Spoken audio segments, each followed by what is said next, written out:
Ketika Yohanes dianiaya ketika membaptis di Sungai Yordan, banyak orang Farisi dan Saduki datang kepada Yohanes. Lalu Yohanes menegur mereka.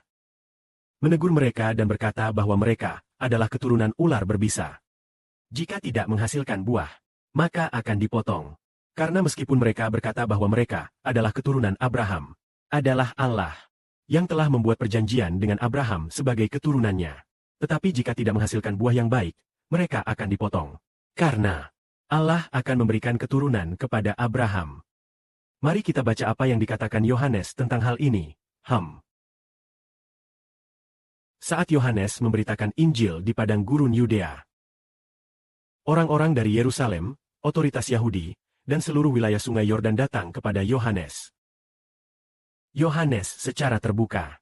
Mereka dengan terbuka mengakui dosa-dosa mereka. Dibaptis di Sungai Yordan.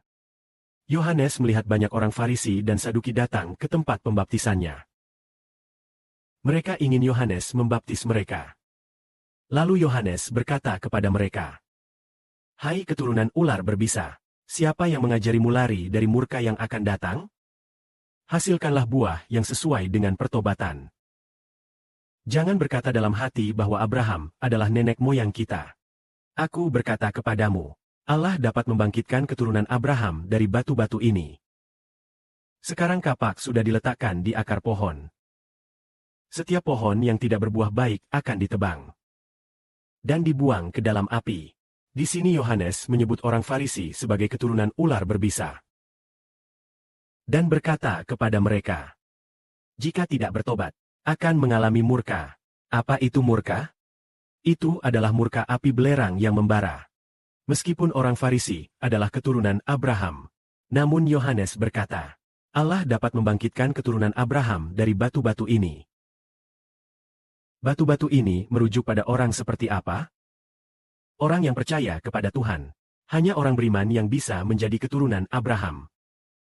Orang yang tidak percaya, bahkan jika keturunan darah Abraham sekalipun, tidak dianggap sebagai keturunan yang memperoleh hidup kekal. Orang yang tidak beriman, bukan keturunan Abraham.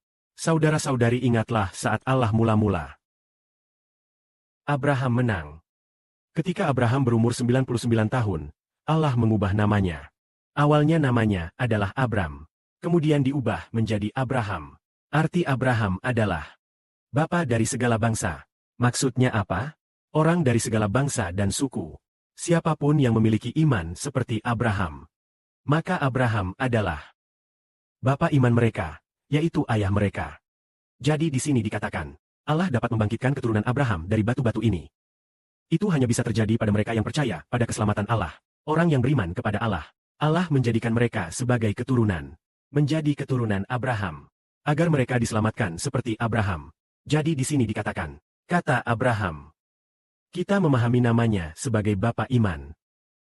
Meski Abraham memiliki banyak keturunan, namun banyak orang disebut sebagai keturunan ular berbisa.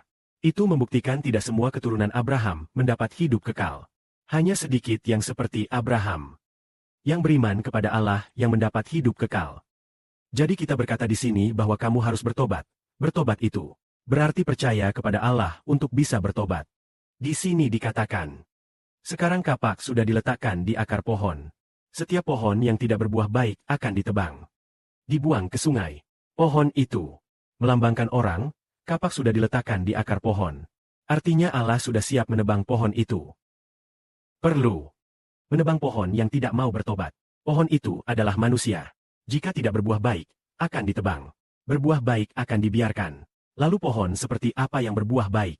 Pohon seperti apa yang tidak berbuah baik? Orang yang percaya kepada Yesus Kristus. Orang yang percaya kepada Yesus Kristus. Pohon itu akan berbuah baik. Orang yang tidak percaya, karena roh di dalamnya, karena ketidakpercayaan, maka Tuhan Kristus tidak menebusnya. Karena ia tidak percaya kepada Tuhan. Tuhan Yesus Kristus tidak mau menebusnya, tidak mau menyelamatkannya. Membiarkannya tetap hidup sampai akhir. Membiarkannya tetap berada di bawah kuasa setan. Makanya ia tidak berbuah baik. Hanya berbuah dosa lalu ditebang. Namun jika orang percaya kepada Tuhan Yesus Kristus, Tuhan Yesus akan menebusnya. Membawa dia keluar dari kuasa setan. Menyerahkannya kepada Allah. Juga kepada Tuhan Kristus. Rohnya diselamatkan dan ditebus. Dia akan berbuah baik. Amin.